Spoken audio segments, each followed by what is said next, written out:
Alors La Fontaine, on a l'idée que c'est le mec des fables, qui s'intéresse aux animaux, qui tout ça, etc. Bon, très bien, parfait. Mais reprenons qui c'est. Je viens de Château-Thierry. C'est en Picardie. C'est pas très loin de Paris. Et j'exerce la profession de maître des eaux et forêts. C'est un provincial qui est issu d'une famille, on va dire aisée, bourgeoisie de province, avec un père qui est maître des eaux et forêts. Il va faire ses études de droit. Il a envie un peu de faire des études de théologie, mais ça dure pas très longtemps. Il a des amitiés du côté des protestants. Il a des amis connus à Reims et à Paris, qui sont Molière, Racine, Boileau.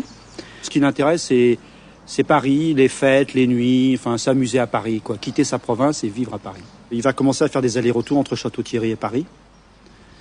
Et assez tardivement, c'est-à-dire vers l'âge de 35-36 ans, il va commencer à écrire, c'est-à-dire abandonner tous les autres projets pour se consacrer qu'à celui-ci. Alors les facettes que le jeune La Fontaine a en quelque sorte rencontré expliquent en grande partie l'extrême variété de son œuvre, où on trouve à la fois des poèmes dévots, où on trouve des poèmes extrêmement libertins, coquins et même érotiques, et puis où on trouve aussi toutes sortes de souvenirs de sa forte culture humaniste, de ses fortes lectures d'adolescent. Il a acquis, disons, une sorte de première idée de lui-même au contact de ses amis qui ont découvert d'abord ses dons poétiques et qui manifestement l'ont encouragé au point que l'un d'entre eux l'a présenté au puissant surintendant Fouquet. Fouquet, lui aussi, venait d'une famille dévote, très liée à l'Église de la Contre-Réforme française. Fouquet était d'autre part un homme qui aimait les livres, qui était infiniment cultivé.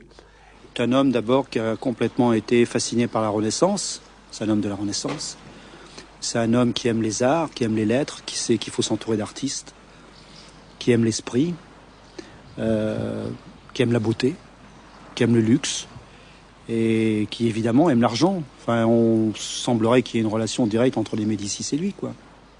On n'insiste pas assez sur cette France secrète des fêtes, de la beauté dispendieuse, et on revient toujours au monarque absolu qui traverse les siècles jusqu'à la République.